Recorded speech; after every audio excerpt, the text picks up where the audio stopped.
एक विशेष पर्व हमारे देश में आ रहा है, अक्षय तृतीया का पर्व। इसका बड़ा महत्व है। भारत की संस्कृति बड़ी अनूठी संस्कृति है, बड़ी अद्भुत संस्कृति है। यहाँ जोड़ा भी जाता है और छोड़ा भी जाता है। यहाँ कहा जाता है कि जो जोड़ते ही जोड़ते हैं और छोड़ते नहीं हैं वो जरूर डूबते हैं। जोड़ना और छोड़ना हमारी संस्कृति रही है। वैसा ही एक त्योहार आता है हमारे देश में, धनतेरस। उस दिन धन जोड़ा जाता है, वस्तुएं खरीदी जाती हैं, सोना चांदी खरीद के घर में रखा जाता है। लेकिन एक पर्व आता है अक्षय तृतीया। इस दिन जोड़ा नहीं जाता है। ये जोड़ने का पर्व नहीं है, ये छोड़ने का पर्व है, ये दान देने का पर्व है, ये लुटाने का पर्व है। ऐसा पर्व हमारे देश में आ रहा है। अक्षय तृतीया का बड़ा महत्व है। स्वयं सिद्ध मुहूर्त है यह ज्योतिष के अनुसार। इस दिन विवाह होते हैं, इस दिन व्यापार शुरू होता है, इस दिन उद्योग शुरू किए जाते हैं, हव शुरू कार्य इस दिन प्रारंभ किए जाते हैं। बड़ी बरकत होती है इस दिन यह कार्य होने से। अक्षय तृतीया का हिंदुओं में भी बड़ा महत्व हुआ करता है। कहा जाता है कि नारायण के 6वें अवतार परशुराम का जन्म अक्षय तृतीया के दिन हुआ था। ध्यान रखना, ये पर्व योग्यता को निखारने का और यह पर्व क्षमता को बढ़ाने का पर्व है। ध्यान रखो, दान से दुर्भाग्य सौभाग्य में बदलता है, और इस बार तो सौभाग्य बहुत ज्यादा होगा। अक्षय तृतीया पर रोहिणी नक्षत्र, इस दिन किया गया दान आपके आत्मकोश में जमा हो जाया करता है। मैं आपसे इतना ही कहना चाहता हूं कि अक्षय तृतीया के पर्व पर हिंदू संस्कृति कहती है कि ब्रह्मा के पुत्र अक्षय कुमार का जन्म हुआ, इसलिए अक्षय तृतीया हो गई। इन्हीं सनातन संस्कृतियों से जुड़ी हुई एक और संस्कृति है श्रमण संस्कृति, जैनों की संस्कृति।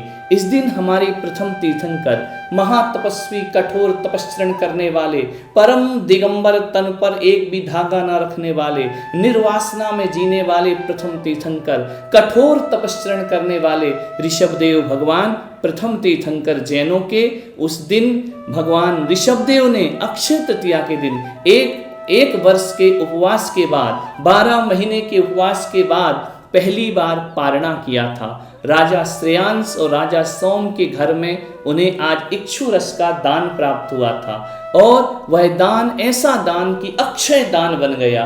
वह तिथि अक्षय तिथि बन गई। ध्यान रखिए, वैशाख शुक्ल पक्ष की तृतीया को ऋषभदेव भगवान ने हस्तिनापुर जैसे महान तीर्थ पर, हस्तिनापुर जैसे राज्य में जाकर के इक्षु रस का आहार लिया।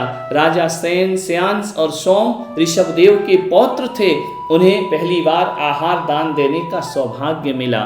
एक बात मैं आपसे कर रहा हूं, अक्षय तृतीया पर यूं तो हमारे बड़े बुजुर्ग अपने अपने घरों में मुनियों के चित्र लगाते थे और उस दिन उन्हें इक्षु रस का आहार दिया करते थे। ऐसे भी लोग, क्योंकि उस समय मुनि दिखाई नहीं देते थे। आज तो मुनिगण बहुत हैं, लेकिन फिर भी कई जगह मुनियों का आज कोरोना की वजह से प्रवास नहीं है।